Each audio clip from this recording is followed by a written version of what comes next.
Halo, selamat pagi. Nama saya Muhammad Kamil. NIM saya 4152 011 0001.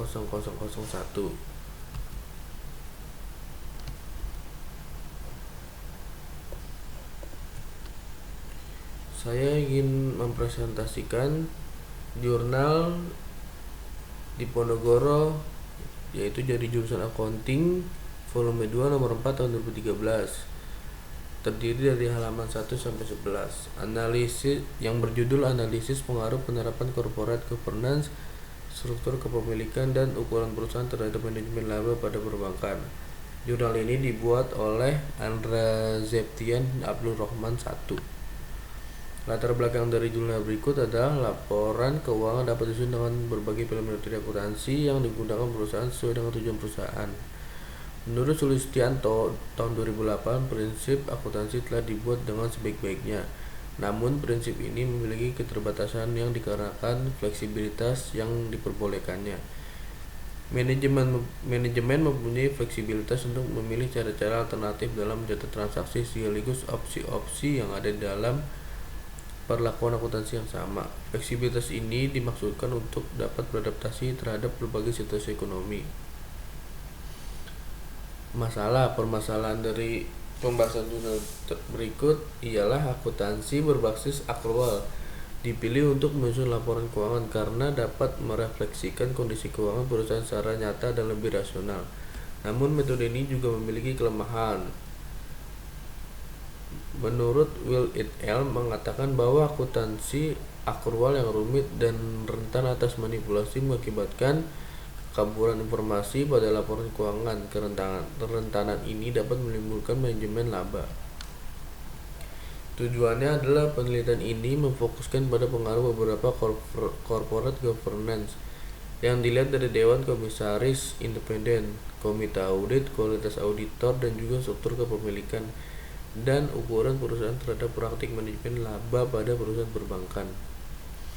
Metode penelitian, variabel penelitian. Variabel terikat yang digunakan dalam penelitian ini adalah manajemen laba yang diatur dengan akrual diskresioner atau bahasa Inggrisnya discretionary accruals. Sedangkan variabel bebas dalam penelitian ini meliputi Dewan Komisaris Independen, Komite Audit dan Komite Auditor, kepemilikan manajerial, kepemilikan institusional, dan ukuran perusahaan. Pengukuran manajemen laba dilakukan dengan cara menghitung discretionary accrual. Pengukuran discretionary accrual sebagai proxy kualitas laba menggunakan model khusus Beveridge and Engel tahun 1996. Model tersebut disebutkan sebagai berikut. Dalam penentuan koefisien manajemen laba tersebut, variabel dibagi terlebih dahulu dan nilai buku ekuitas dan cadangan kerugian pinjaman dalam bentuk ini dijabarkan menjadi 3. Komisaris independen merupakan anggota Dewan Komisaris tidak berfiliasi dengan manajemen. Anggota Dewan Komisaris lainnya dan pemegang saham pengendali. Variabel penelitian.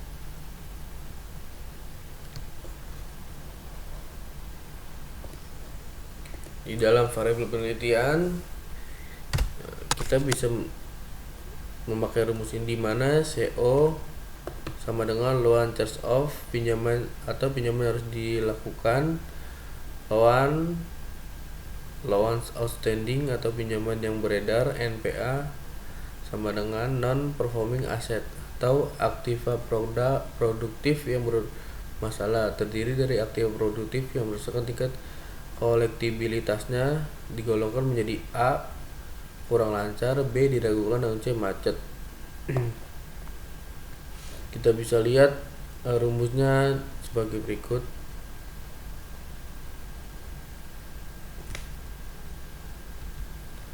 Untuk metode penelitian, penentuan sampel. Pengambilan sampel pada penelitian ini menggunakan metode Purves sampling dengan kriteria sampel sebagai berikut. Perusahaan perbankan yang terdaftar di Bursa Efek Indonesia dan selama periode 2009-2010. Yang kedua, selama periode 2009-2010, perusahaan menerbitkan annual report secara lengkap. Yang ketiga, data yang tersedia lengkap. Data secara keseluruhan tersedia dari publikasi periode 31 Desember 2009 dan 2010, termasuk data mengenai Dewan Komisaris Independen, Komite Audit, Auditor Eksternal, kepemilikan manajerial, dan kepemilikan institusional. Metode analis pengujian hipotesis dilakukan menggunakan model persamaan regresi berdasarkan sebagai berikut.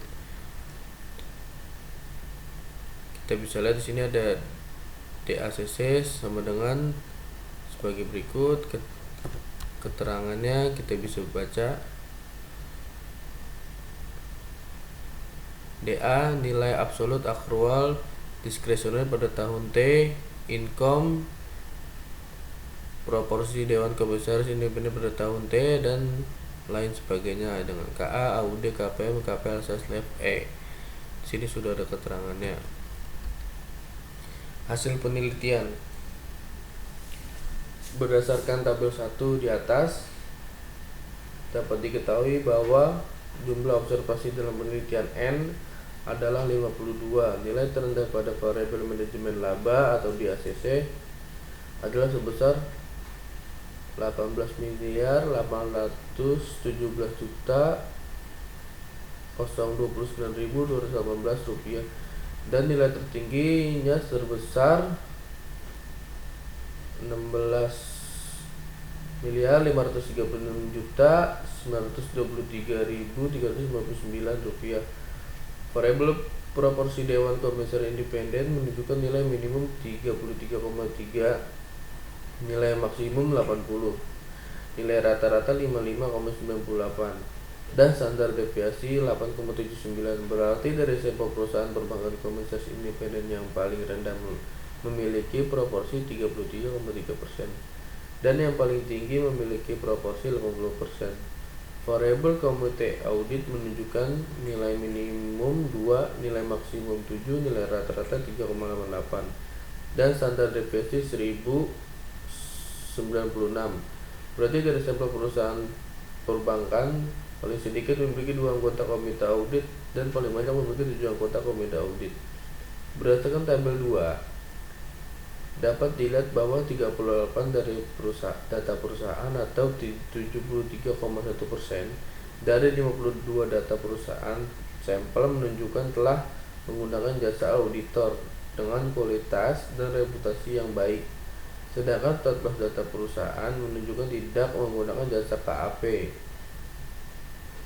Pada tabel 1, variabel kepemilikan manajerial menunjukkan nilai minimum 0, nilai maksimum 21,7, nilai rata-rata 1,18, dan standar deviasi 4,33. Berarti dari sampel perusahaan perbankan, persentase kepemilikan perusahaan yang dimiliki oleh pihak manajemennya yang paling rendah sebesar 0% dan yang paling tinggi sebesar 21,7%.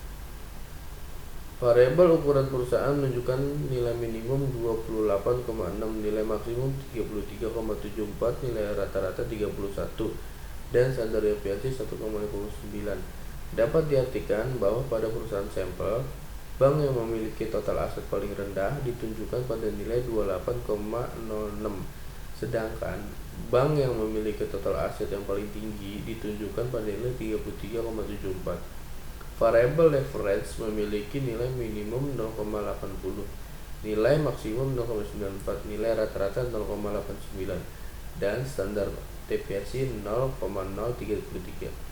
Nilai minimum dan maksimum pada variabel ini menyatakan bahwa total leverage yang terjadi paling rendah adalah 80% dan tertinggi 94%, sedangkan secara rata-rata sebesar 89%. Sekarang kita melihat hasil penelitian di tabel 3.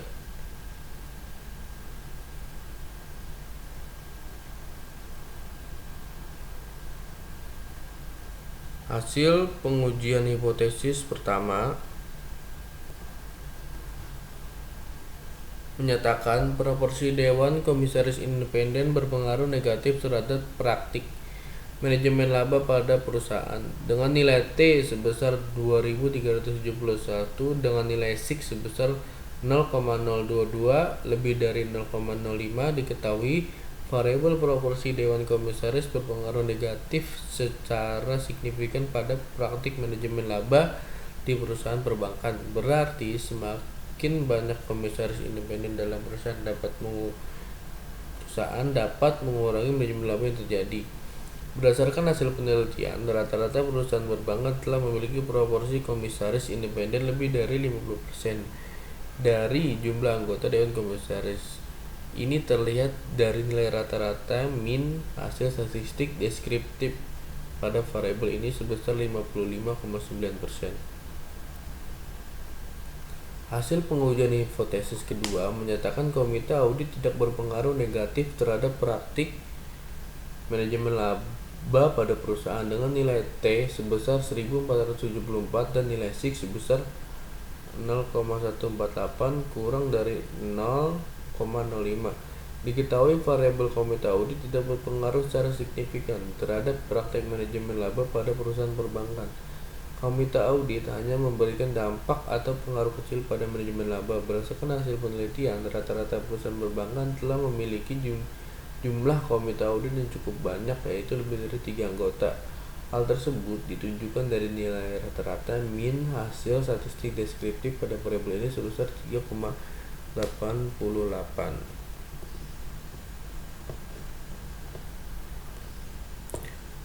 Kesimpulannya, berdasarkan pengolahan data dari hasil analisis regresi dalam penelitian ini,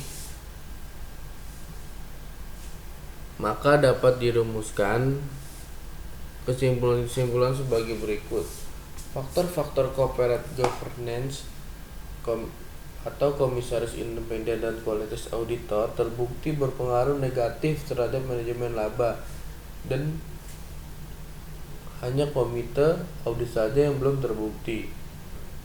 Ini menunjukkan bahwa penerapan corporate governance cukup efektif dalam meminimalisasi terjadinya praktik manajemen laba. 2. Variabel struktur kepemilikan manajerial dan institusional tidak terbukti berpengaruh terhadap manajemen laba. Hal ini berarti pemisahan kepemilikan pada suatu perusahaan kurang mampu dalam mengendalikan praktik manajemen laba. Sedangkan ukuran perusahaan mempunyai arah hubungan yang positif terhadap manajemen laba. Semakin besar ukuran suatu perusahaan, maka semakin besar pula potensi terjadinya praktik manajemen laba dan sebaliknya. Penelitian ini memiliki keterbatasan. Variabel corporate governance hanya diwakili oleh komposisi Dewan Komisaris. Ukuran Dewan Komisaris dan keberadaan komite audit perlu adanya indeks tertentu yang mencerminkan praktik corporate governance. Secara lebih tepat, sebaiknya ditambah dengan variabel tingkat pendidikan komite audit, direksi, dan variabel yang memungkinkan untuk dilakukan penelitian dengan survei sehingga hasilnya lebih dapat dipercaya dan relevan, serta menggunakan variabel-variabel baru untuk mengetahui faktor-faktor lain yang mempengaruhi manajemen laba seperti asimetri informasi, profitabilitas, pertumbuhan aset, dan umur perusahaan. Sekian dari saya presentasi tentang jurnal ini.